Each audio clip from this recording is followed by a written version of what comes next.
Blog Talk Radio. Welcome to Fearless Generations with Terry Sayer and Kelly Fox.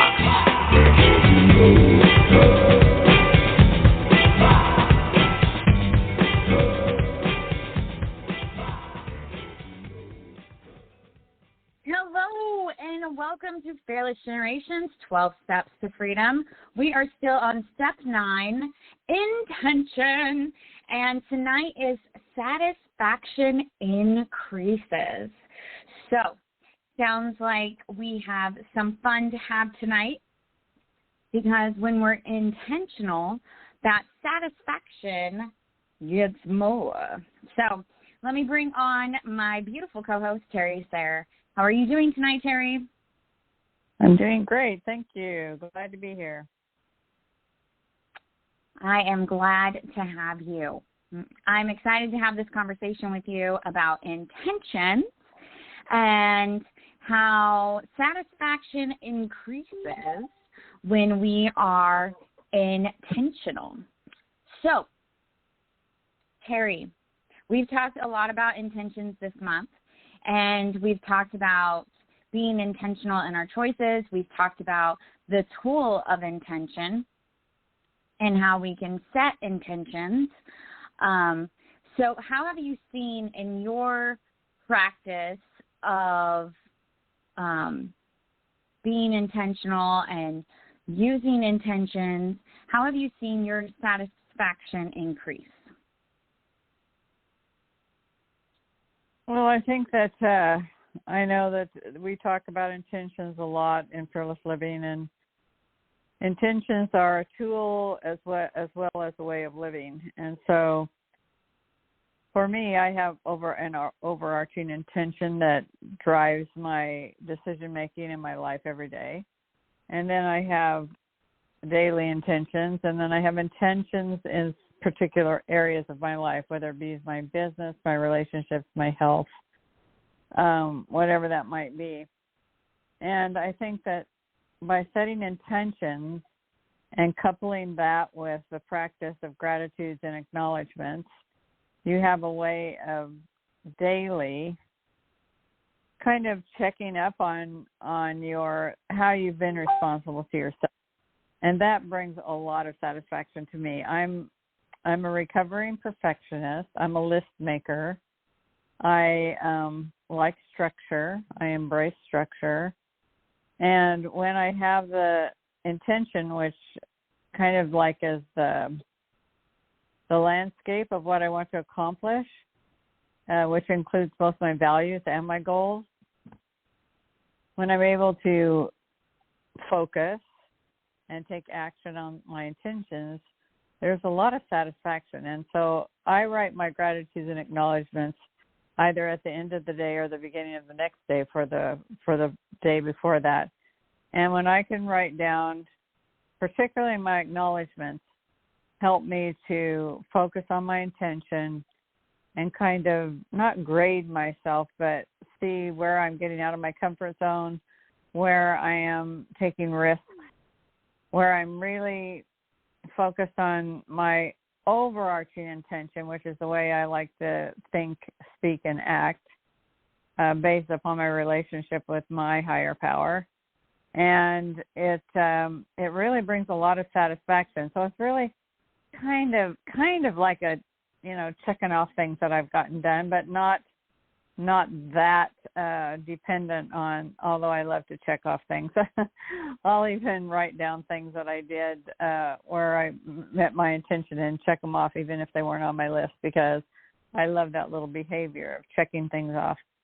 That brings me a lot of satisfaction. So again, we find what works for us, how the intention is aligned. Well, today my intention was that I would be attentive to whether my thoughts, words, and actions were in alignment, my values. So that was my intention today, to just kind of be aware of and just be willing to kind of check on myself and see if I was intentional in aligning my values and my actions. And so there's lots of ways to look at intentions, but to me, when I'm focused on that intention, and I intentionally,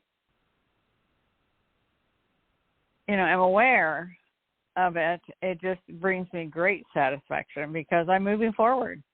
I mean, that's what intention is there for you to make those incremental steps, to make those daily decisions that guide you towards your journey. So that's what brings me satisfaction. It's that feeling of accomplishment, that sense of being in alignment with my values and my actions being in alignment. That brings me satisfaction. The awareness that I am making my decisions based on my overarching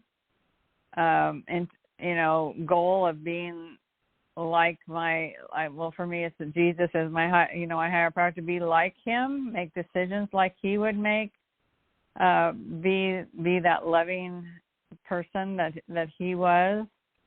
And it just brings, it brings more than just satisfaction. It really brings an inner peace and joy. Yeah. Being really intentional right now with feeding body, because I'm involved in a new job where I am being very physically active. And that is something that I am not used to doing. And so I'm making sure that I'm eating right beforehand, that I'm drinking my water, I'm taking my vitamins, that I eat afterwards, because I want to be able to be, to show up and be present 100%. And that's really important to me. And so the first day that I went was a true sign that I needed to take these steps, because after my first day of training, I left feeling awful. I was really nauseous and just didn't feel good at all. And so I took those steps before my next training, and afterwards I was fine. And I even moved around more in my second training than I did in my first. So that was very satisfying, to be able to see my body perform at that level of activity and still feel okay. And that was because I intentionally took steps to make sure that I was capable, or at least better equipped, to be able to function at that activity level. And so that's been really satisfying lately, with being intentional in my actions. I also write my acknowledgments every morning, or at least almost every morning. I'm not going to say I am perfect at it, because I am not, but almost every morning. And I always, with those acknowledgments, I focus on those times that I am stepping out of my comfort zone.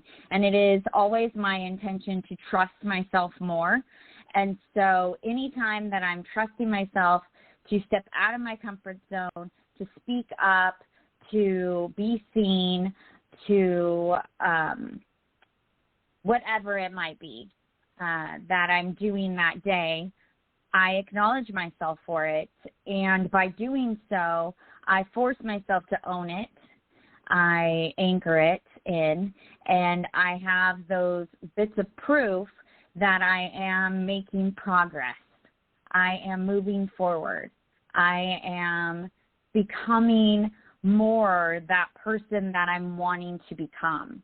And so that is definitely satisfying as well, to see my growth, to see my progression, to see that I am getting closer. And especially on those days where I'm like, oh my gosh, I cannot think of anything to acknowledge myself for. I did nothing yesterday. And when I can even think of a few things, so I do usually make myself sit there until I think of 5, but when I can even get a couple things on the list, that is really satisfying, because I'm allowing myself to give myself credit for, things that I normally wouldn't. I would just be beating myself up about it or whatnot. So acknowledgments definitely support me with seeing how I'm being intentional, how I am acting on my intentions. And it's a way I can gauge, I don't know if that's the right word, but a way I can gauge how I'm doing. So acknowledgments and intentions, I think, kind of go hand in hand. They support each other. And I definitely use the tool of acknowledgments. So that is something that has happened recently and is continuing to happen in my life right now. Yeah, that's great. I love that. Yeah, I think that intentions, we teach our clients how to write an intention, that it has specific components. So that's a tool. And intention is a way to also focus, and it gives you that opportunity to set a goal. Goals can be a part of intentions. Intentions can be, written in a number of ways, but if you have an intention, you can include several goals under that intention so that it's in the present, it's positive, it empowers you. Those are some of the questions you ask yourself when you're writing an intention, whether that be an overarching intention, a daily intention, or an intention in one specific area. So like Kelly was talking about her physical, building her physical strength and ways that she can do that. If her intention was to build physical strength, then drinking water, taking her vitamins, all those were goals underneath that intention that would build her physical strength. So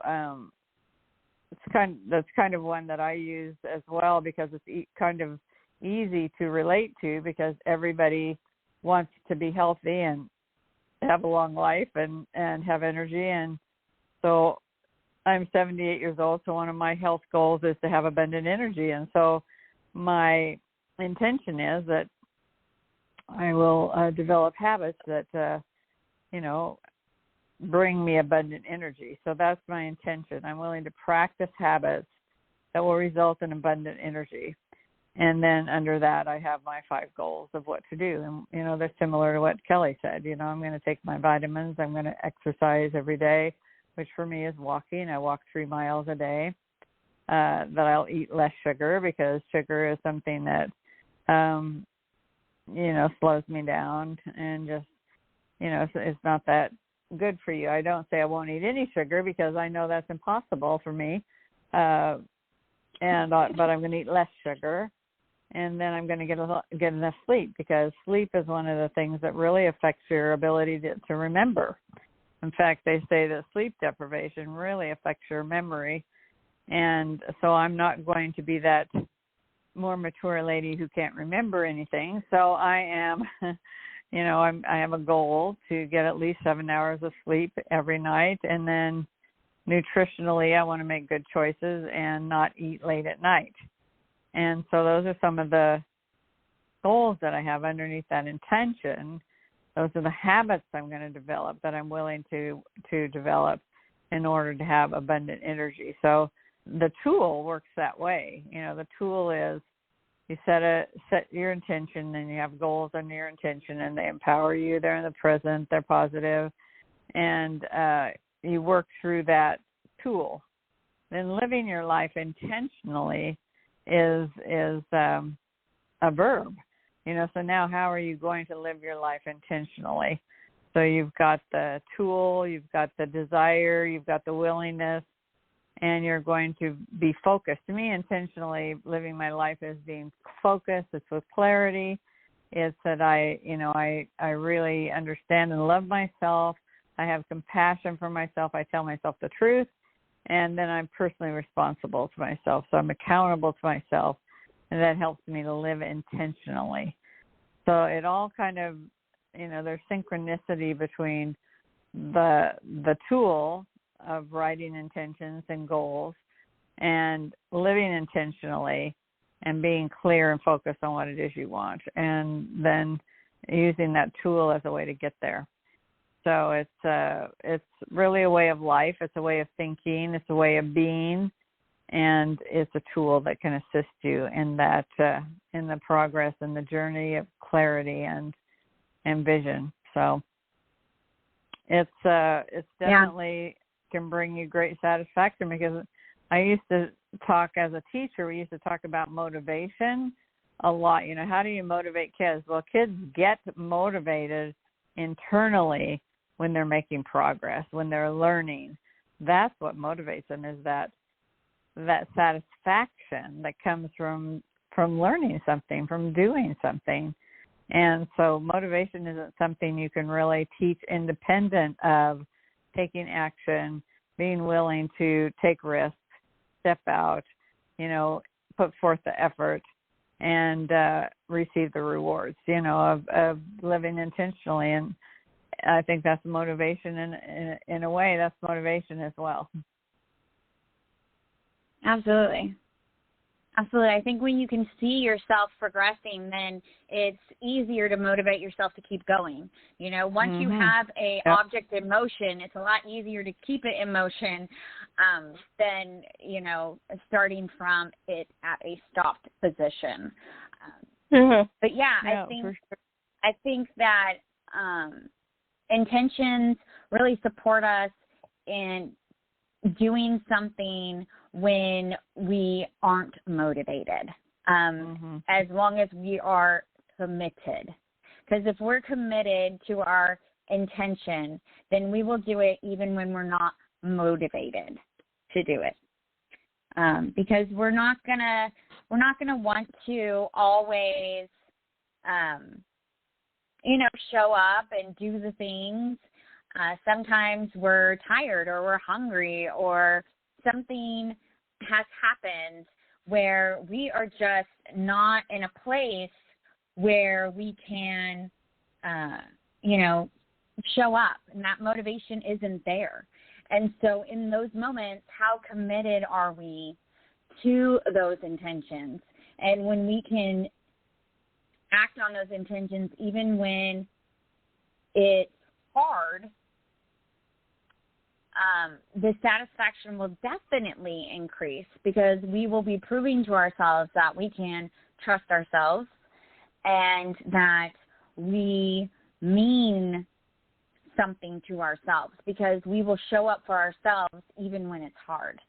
And sometimes it can be a lot easier to show up for someone else when it's hard, but can we show up for ourselves when it's hard? And so I think that is that can be definitely an increase in the satisfaction factor when we prove to ourselves that we can be there for ourselves. When it's a challenge, when it's a risk, when it's out of our comfort zone. I like to talk about hard in those terms, because that word hard is sometimes, I don't know, it's just kind of a word that's negative to me, but to me it means, it's a challenge, it's a risk, it's out of my comfort zone, it's a die, it's something that I want to do, that I'm willing to do, even though it's challenging, and that, I think when we talk about die, which we talk about often, and we've talked about it on the show many times, that a die is something that we really don't know how to do. And sometimes we think of that as being hard, but yet it's something that we can ask for help. We can break into stretches. We can work that so that it can be accomplished baby step by baby step, So it's just Absolutely. like putting it together, just putting everything together the tools of Fearless Living are really helpful to break down those challenging things that we're committed to try. You know, our intention is to be willing to try them. And then if they're really difficult and they're really challenging, we can break those down into what we call baby steps or stretches, you know, little things that we know how to do. And when we don't know how to do it, being willing to be vulnerable and ask for help. And I think that can seem overwhelming to people until they start to practice that, and then it becomes an amazing to be satisfied, you know, where you give other people an opportunity to help you with what they know how to do and their strengths, and that satisfaction of really letting someone else help you and ask for that help. That, to me, that was one of the hardest things I had to learn as a recovering perfectionist, was to ask for help. And yet now when I do that, it is satisfying.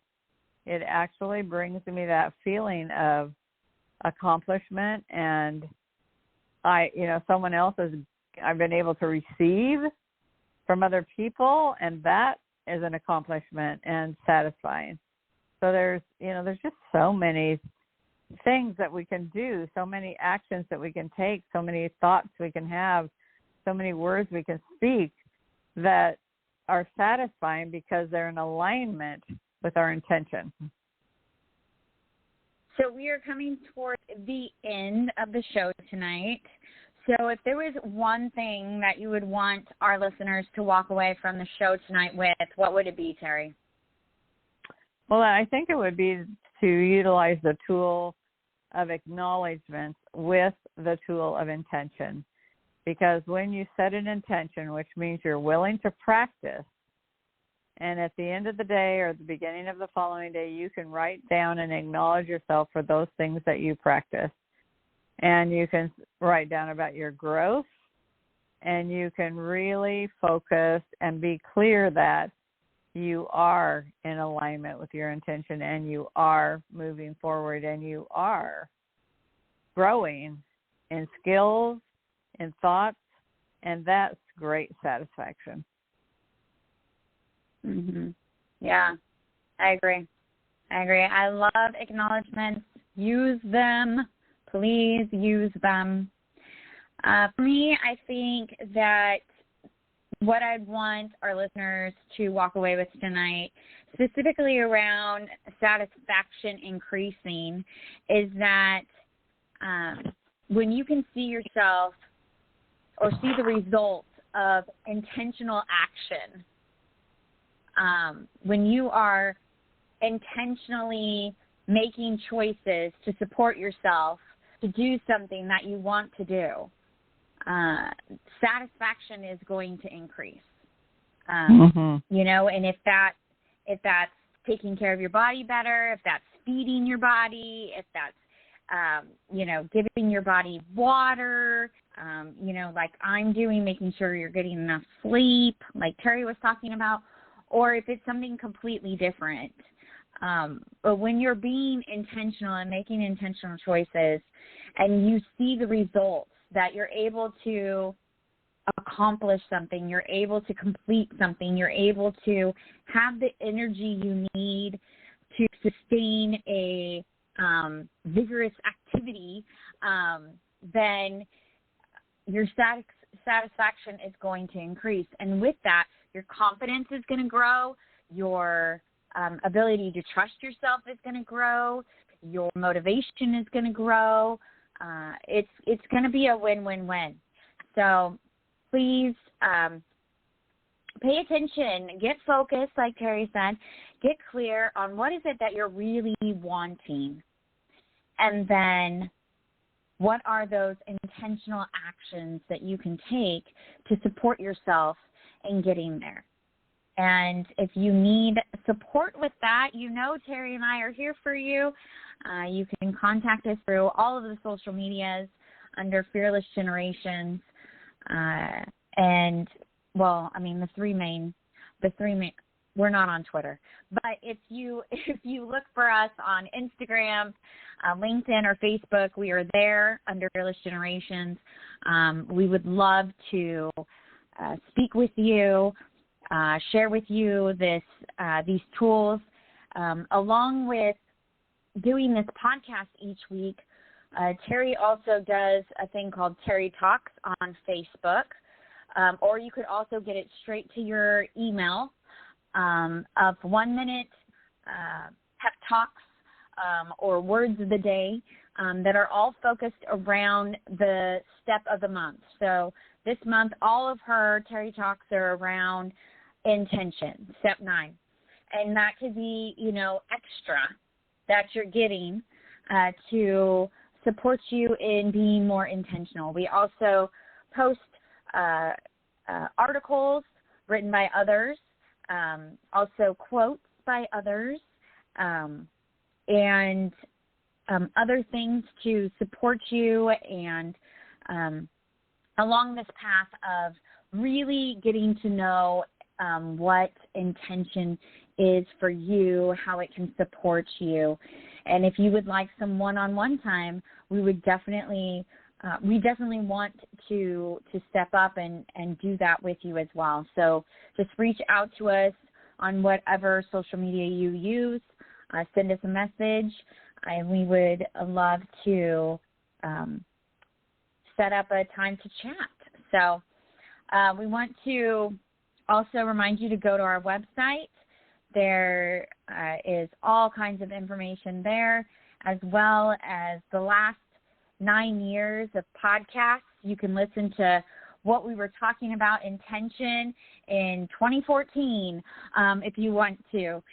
There's all kinds of resources there for you to get to know intention step 9 better. Also information there about all the things that we offer, like our membership program, our workshops, and all of that good stuff. And we want to remind you all that the 12 Steps to Freedom were created by Rhonda Britton, the CEO and founder of the Fearless Living Institute. If you would like to know more about the Fearless Living Institute, please go to fearlessliving.org, and you can get a plethora of information there. And like I said before, going to our website, which is fearlessgenerations.org, and there is a plethora for you there as well. So we really appreciate you guys coming out each week and listening to us, even if it's not here with us live, catching us on the replay. We appreciate it. We love doing this for you, and we know that you're getting value from it, and you're growing, and we would love to hear more about that growth and that process. So send us a comment on Facebook or wherever it is that you follow us. We would love to hear back from you. We love bringing you awesome guest coaches. If you know someone who you think would be a great guest coach, please send them our way. We would love to meet with them and have them on the podcast. So, Terry, anything else you want to say? Nope, I think you covered it. Just don't hesitate to reach out and ask for help. That's one of the best ways to be able to meet those challenges in your life, and nobody can be fearless alone. So let's get together. Yeah. Do that for sure.